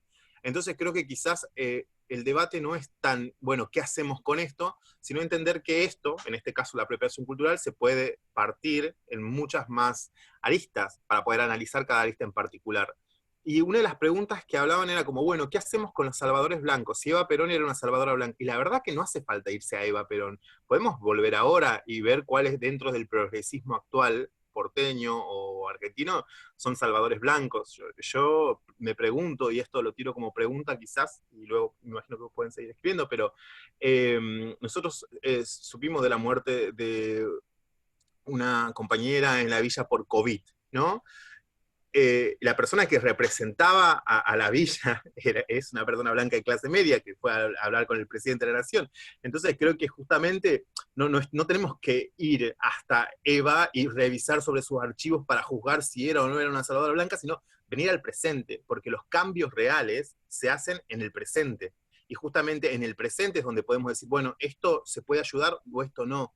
Y también ser efectivos, porque muchas veces nosotros no militamos solamente en Instagram, sino que lo que queremos son cambios reales de políticas públicas reales. Entonces, también eso tenerlo en cuenta. Creemos que el debate en el arte también es un debate, pero simplemente es como poner el debate en la mesa. Nosotros no tenemos la razón de nada. Justamente ponemos el debate en la mesa para que podamos discutir. En esto de lo actual que traes, Joma, hay una pregunta y que tiene que ver con lo que trajeron antes Chana y Flora, creo que es el libro de Luciana Pecker, ¿verdad? El que mencionaron. La Sí. intervención artística fue hecha sobre un libro que se llamaba La Revolución de las Hijas, pero como podría haber hecho Digámoslo. cualquier otro libro. No, pero a mí me parece importante también que lo podamos decir, porque estamos hablando de gente progre con mayúscula, ¿no? La gente bien conocida del progresismo, y que nadie está exenta, ni exento, ni exente. Y ahí traigo una pregunta que vi por ahí que tenía que ver con esto de las tensiones entre lo que se llama acá feminismo blanco y feminismo marrón. ¿Cómo ven eso? Me súper interesa. Yo acá, cis varón, dejo a mis compañeras que hablen. Bueno, que claramente hay un feminismo que tiene mayor difusión, que aparece en la tele, y ahí es donde aparece tipo el feminismo blanco, que, bueno, aparece en tapas de libros, aparece representado en todas partes, que se ve como cool, pero hay una realidad que no es el único feminismo que existe. Está el feminismo interseccional, en el que nos sentimos representadas las personas racializadas, en el que nos vemos representadas las marronas, pero también hay que entender como esta cuestión de que, bueno, es más difícil que se vea en los medios, es más difícil que en una revista, que en un diario justo saquen a una chica que representa este tipo, o que a una persona que representa este tipo de feminismo. Y ahí es como también interesante poder analizar, porque creo que está muy vinculado con el tema de la casa de las buenas personas, como, sí, pero en esa casa hay un feminismo y hay otro feminismo que representa a más personas, y cómo interpelar y cómo cuestionar también estas actitudes que de repente somos todas, estamos hermanadas, pero no estamos todas representadas. Eso para mí es lo más importante. Sí, tal vez agregar, muy bien compañero, que se haya ubicado a Joma. No, ya está risa. No, o sea, a ver, tensión, ¿no? Y me quedo pensando en esa palabra, porque obviamente implica como dos fuerzas, pero tiene, o sea, hay un entramado, esto que también en un momento estaba comentando el compañero. Nos planteamos esto, las veces que hemos hecho algún encuentro, eh, preguntas, ¿quiénes sostienen las banderas y quiénes aparecen en el micrófono, ¿no? Con esto de las representaciones. Y ahí vamos a ver un poco dónde efectivamente puede estar o aparecer esa tensión. Y eso es un punto importante para tomar en cuenta, ¿no? Y eso es invitar al diálogo en ese sentido, es decir, bueno, esto por ejemplo también de los encuentros nacionales, que son encuentros plurinacionales, mujeres, lesbianas, trans, no binarios, ¿por qué lo pluri? ¿Y por qué hubo en el encuentro anterior, tomando tal vez esa palabra, ¿no? De la tensión? ¿Y por qué tendría que haber tensión cuando efectivamente existe esa pluralidad, ¿no? ¿Por qué? O sea, son preguntas, pero que obviamente adquieren y tienen todo un entramado estructural que tiene que ver con esto, y con el, digo, o sea, sumando lo que yo creo que, como acaba de decir la compañera en este punto, es que efectivamente lo interseccional no solamente tiene que ver con, bueno, yo estoy al lado de la compañera, o la compañera está al lado mío, o la compañera está sosteniendo la bandera, o la compañera no es la compañera, ¿no? Aquí también le llamamos compañera, sino que efectivamente tiene que ver con esto de, no la bandera, por así, por ponerlo en gráfico, ¿no? Que no necesariamente significa eso, pero efectivamente sucede en muchos movimientos, en muchos espacios, donde existen estos espacios organizacionales y que hay una corporalidad bastante importante en un lugar y en el escenario está otro, ¿no? Entonces hay alguien que se tiene el micrófono, habla sobre pluralidad, había diálogo, lo que fuera, y no está otra compañera que efectivamente lo podría hacer. Entonces, en ese sentido sí, y sobre todo, bueno, también empezar a contextualizar acerca de que muchas de estas estrategias, muchas de las crisis que hemos atravesado, 2001, que es lo más reciente, pero digo, a nivel nacional y latinoamericano, las estrategias, o sea, las primeras personas a las que impactan las crisis económicas, culturales, sociales, neoliberales, o como lo queramos llamar, son a esos lugares, o son a estas personas. Y las primeras que realmente hacen esas estrategias, que muchas veces no se ven, que son invisibles, son las que están en el barrio, son las que hacen las ollas, las comedores, perdón, los merenderos.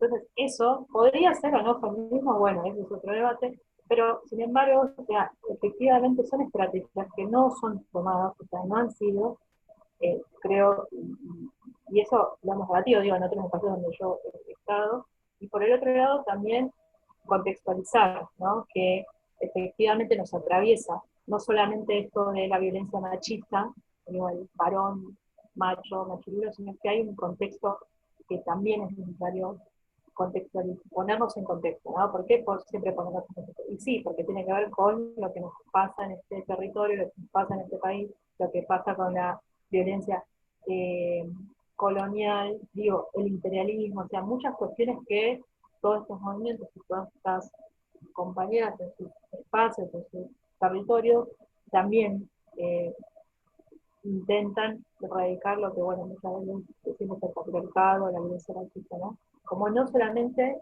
cosificar algo que es mucho más grande. Pero bueno, yo creo que la gráfica es esa, o sea, la bandera y el micrófono, por así decirlo.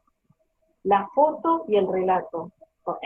Es otra punta, porque hay mucho relato contado por quienes no han vivenciado, tal vez sí, pero hablan por otras, y en la foto aparecen las sustancias.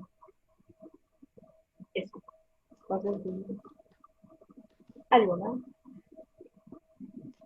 Ahí, cambiando un poco el eje, en el chat, Lía dice, hola, en el Facebook de Listlir, que es nuestro instituto, una compañera decía, la identidad indígena no tiene nada que ver con la identidad marrón. Nuestras culturas indígenas no están sujetas a colorismos coloniales. Nombrar a los pueblos originarios, Coyacom, Quechua, Aymara, Guaraní, es necesario para no seguir siendo invisibilizados, para reclamar nuestros territorios, suficiente con el término mestizaje, para seguir borrándonos como identidad cultural, histórica y ancestral.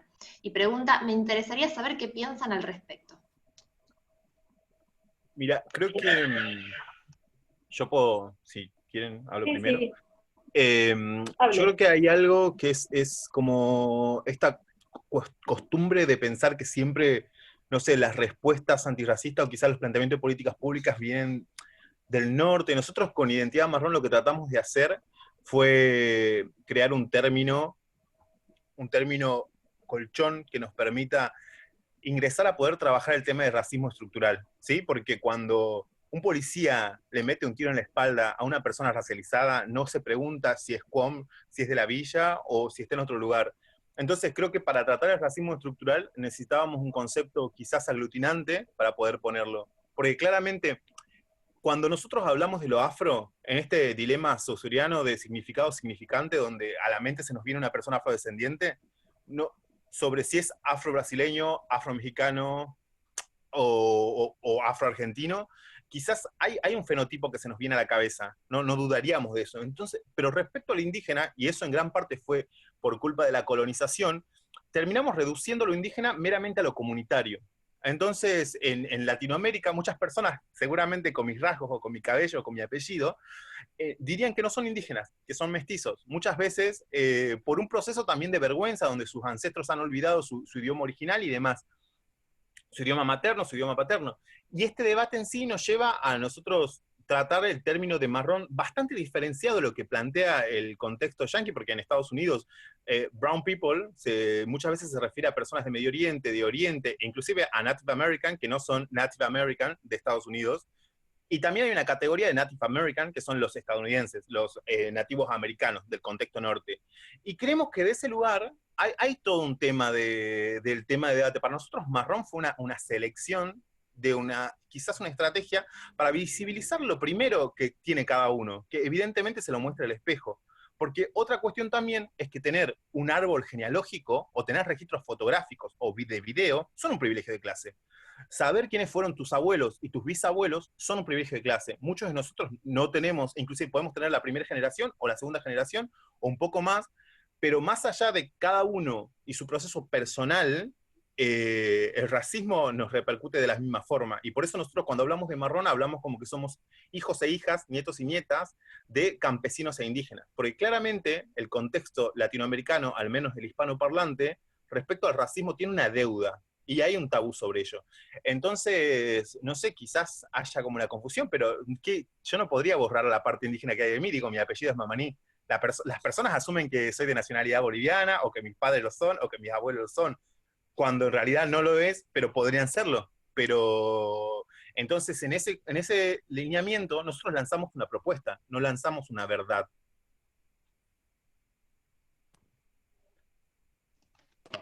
Totalmente, perdón, para agregar en ese sentido, nunca se va a tratar, creo, y esto siempre es diálogo constante entre nosotros, invisibilizar nada, justamente porque de hecho tenemos compañeras que, digo, netamente están vinculadas a la lucha indígena y nunca, y de hecho, o sea, lo haría como tomándome lo que decía este compañero,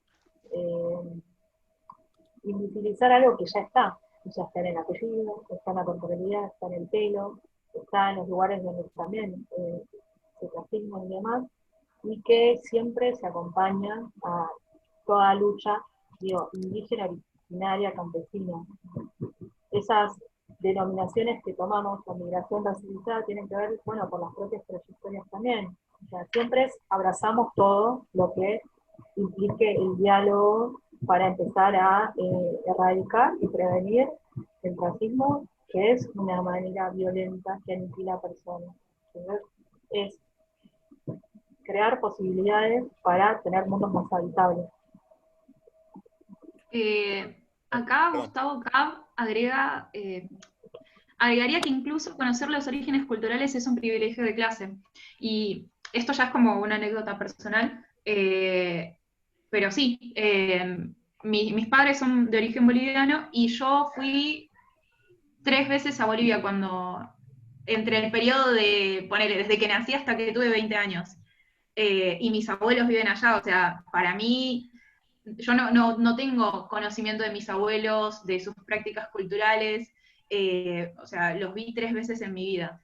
Entonces, de repente, tener tan a mano los conocimientos ancestrales, que también, tipo acá como compartió alguien, que sí es parte de lo que es la colonización, pero también pensar que estamos vacíos, que no tenemos nada, es un poco cruento también para uno, y poder acceder a esos conocimientos también requiere de alguna forma algún determinado, como, no sé, como decía, privilegio de clase.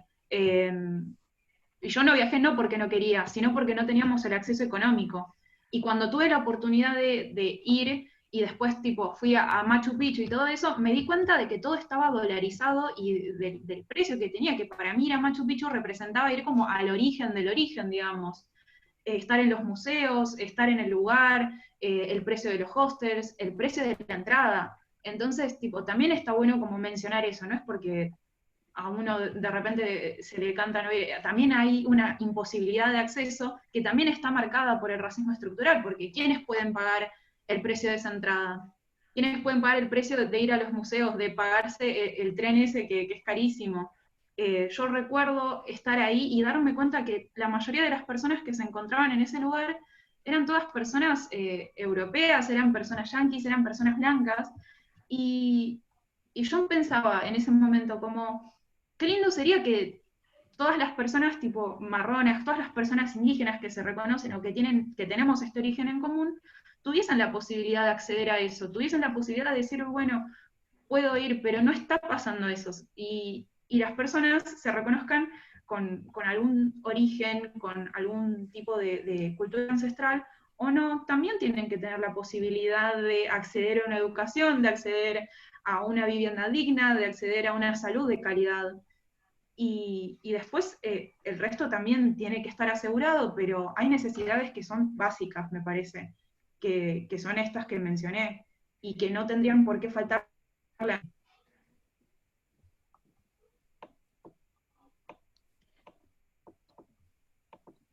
Hay una pregunta que dice, ¿a la gente blanca, incluso progres, les incomoda hablar del racismo?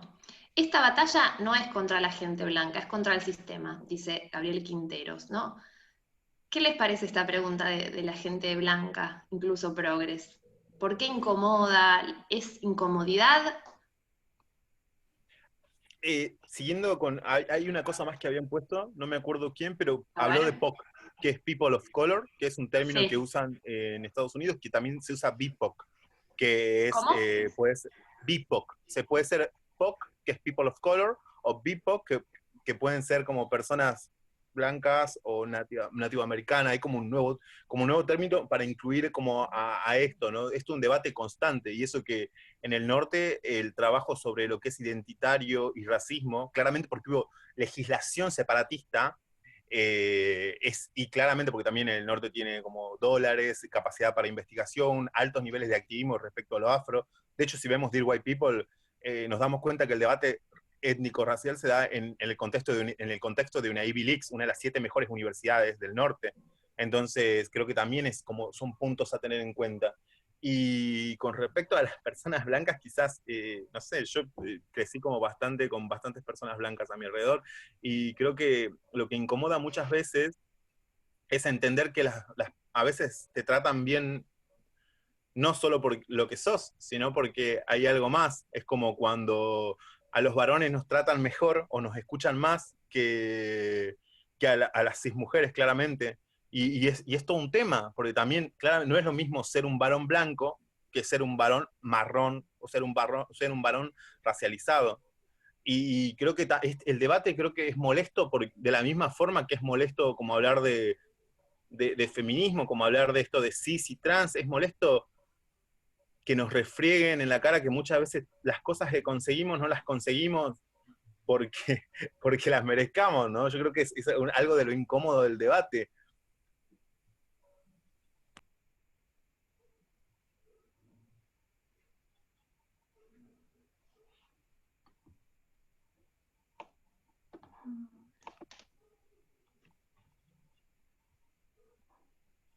A ver qué otra pregunta más, a ver si quedó por ahí. Mm.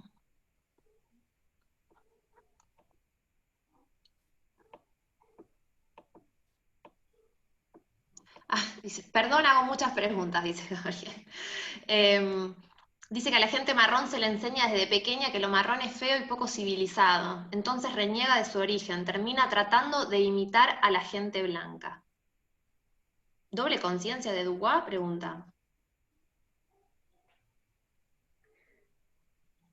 Creo que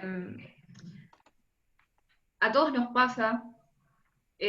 También es un proceso como bastante doloroso el entenderse como el sujeto no deseado, como el que no desea, reconocerse como en lo que la sociedad impone como lo no bello, volviendo tipo, hay muchas cosas que están muy vinculadas, y, y uno en pos de eso huye de lo marrón, huye de lo que se acerca a su origen, y, es un proceso también como súper complicado entenderse en el cuerpo que no se ve en ningún lado. Así que yo también lo tomo por ese lado que es mucho más compleja la situación, porque si tuviésemos representaciones en todas partes sería una batalla bastante pareja, pero no sucede. Tipo, no hay personas marronas, o sea, ni en películas, ni en series, ni nada. Entonces, es mucho, la cuestión de huir de lo que a uno le enseñan como lo no lindo, lo no deseado, y ocurre. Pero yo creo que también el encontrarse como en la corporalidad que le pertenece a uno puede abrir un montón de ventanas y un montón de cuestionamientos a una realidad en la que de repente no te encontrás. Eh, pero sí pasa. Y creo que también es por eso una de las cuestiones por las que empezamos bueno, a decir esto de lo marrón, porque si de repente escapás a lo que sos, es más difícil después el resto. Perdón, es como salir de la otra vez, o sea, por ahí también comentando, ¿no? Esto del colchón y esto de el habitar tiene que ver justamente con el hablar y el reparar también en las propias o sea, en la propia biografía, digo, partiendo también en ese sentido. Que eso que en algún momento tal vez se negó, que también tienen que ver con formas de adaptación a toda persona que habita diferentes lugares, se adapta a diferentes formas, digo, son mecanismos de adaptación, y que muchas veces, sobre todo tal vez en identidad racializada, está la negación a la vergüenza y decir, eso que lo negué y sentí vergüenza no era así, sino que es parte de una estructura, esa estructura que clasifica, jerarquiza lo que es bueno, lo que es malo, lo que es lindo, lo que es feo, lo que está bien y lo que está mal, ¿no?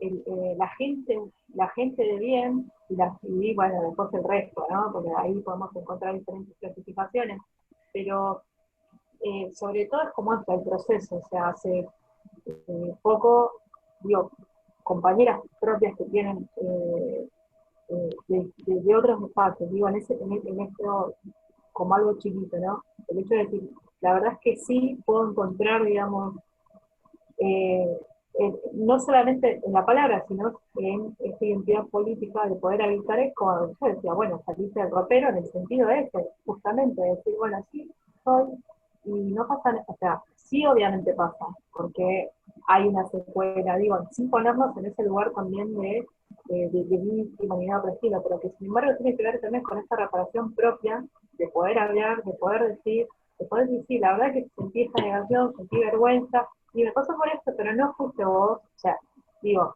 no es individual, sino que tiene que ver con toda una estructura, un entramado que efectivamente hace que se te vea de tal manera y no se te vea en ninguno, o no veas, eso que decía Flora también, en ningún lugar eso que está considerado como bello, como lo válido, ¿no? Que tiene que ver también con la construcción del valor en ese sentido. Y eso, al menos para nosotras nos parece sumamente importante, como bueno, abrir digo, también traer el término propio, ropero, ¿qué es closet? Digo, es como también traer términos propios de nuestros lugares, ¿no?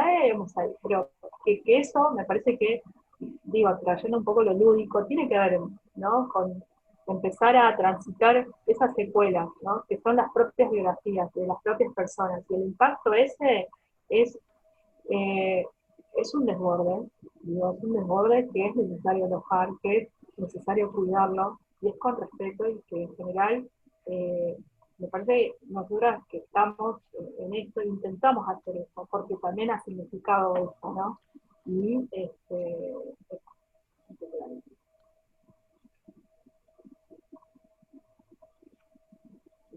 Bueno, nos acercamos a las 10 de la noche, así que vamos a ir cerrando. No sé si quieren decir algo para cerrar. Flora, Chana, Joma. Nada, que quizá Para cerrar. una de las últimas preguntas fue como el tema de si hacemos talleres en la villa, creo. Tuvimos una época en la cual, bueno, antes del COVID, que estábamos tratando de hacer como talleres de autodefensa jurídica, que básicamente era como de forma fácil enseñar a las personas a qué hacer ante ciertas situaciones, porque muchas veces uno no sabe. De hecho, yo ni siquiera después de recibirme de abogado sabía qué hacer ante un caso de discriminación. Es súper complicado el tema y quizás con pocas herramientas se puede enseñar a las personas, bueno, cómo responder, porque muchas veces estar seguro de cuáles son tus derechos te pone en otro lugar. Y básicamente eso, que venimos trabajando sobre muchos temas. El tema de políticas públicas y derechos para nosotros es súper importante. Y claro, o sea, tenemos, igual ahora en COVID estamos súper Zoom, súper Internet, pero pueden seguir la página y seguramente van a ver cuando tengamos talleres o fechas de algo. Sí, Muy bien. estamos activando como desde las aristas porque el colectivo es tipo muy variado y tenemos arista de artes visuales, audiovisuales, campaña por el aborto legal, eh, etcétera. Chana que está, por ejemplo, con comunidades indígenas, entonces tratamos de abarcar la cuestión del racismo desde distintas perspectivas o desde distintos puntos. Eh, entonces vamos generando actividades acorde a eso. Así que posiblemente este fin de semana tengamos una actividad, el miércoles de la semana que viene tengamos otra, estamos como ahí gestionando algunas movidas. Así que nada, igual las vamos a estar subiendo todas al Instagram del colectivo. Sí, por ahí esto es, si nos quieren solicitar, porque nos ha pasado este material, bibliografía marrón, digamos que estamos recopilando también autores y autoras, que son poquitas, pero que tienen que ver también con empezar a leer desde las propias lenguas, así que eso nos pueden pedir. Eh, de hecho, creo que es necesario en estos momentos, y tal vez como agregar, ¿no? Que desde el espacio siempre lo que buscamos es esto de que es un espacio abierto, es un colchón, es un lugar donde invitamos al diálogo con otros espacios, porque de hecho venimos de diferentes espacios, y intentamos simplemente que todo pueda ser más habitable posible, porque estamos en un contexto bastante feo, y obviamente que eso lo tomamos en cuenta, y sobre todo hablar sobre esto que ahora está, digamos, como en escena, que siempre estuvo, pero ahora toma escena. Bueno, es empezar a replantearnos también cómo empezamos a construir los vínculos y cómo vamos a empezar a pensar en un horizonte posible, y si queremos un Estado y creemos en un Estado, bueno, qué tipo de Estado y qué tipo de políticas públicas, y cómo eso impacta obviamente en la vida de las personas, y sobre todo, bueno, quedarse con esta mirada de que el territorio es largo, ancho, no es plano. Digo, también en ese sentido hay como una mirada, ¿no?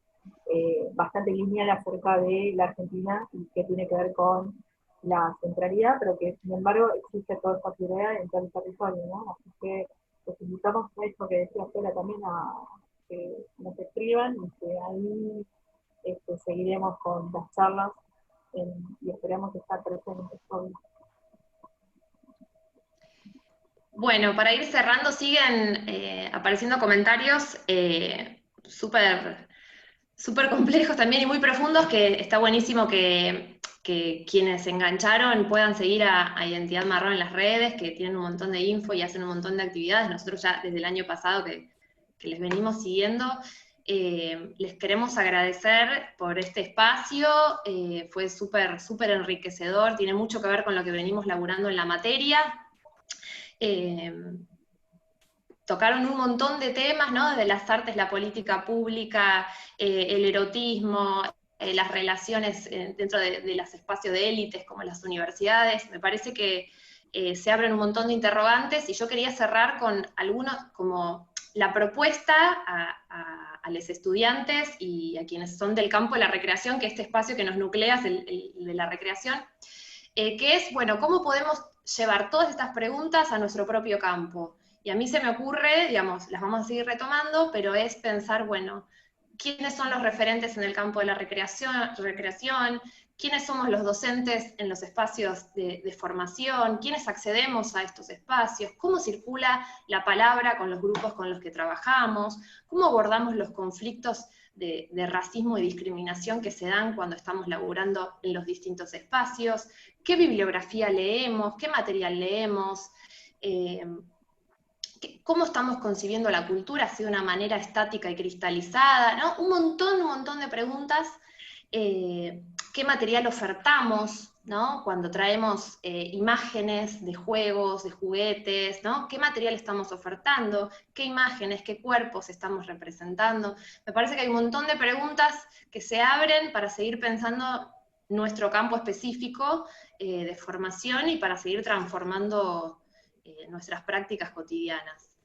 Les agradezco nuevamente muchísimo toda esta presentación, la buena onda, la predisposición,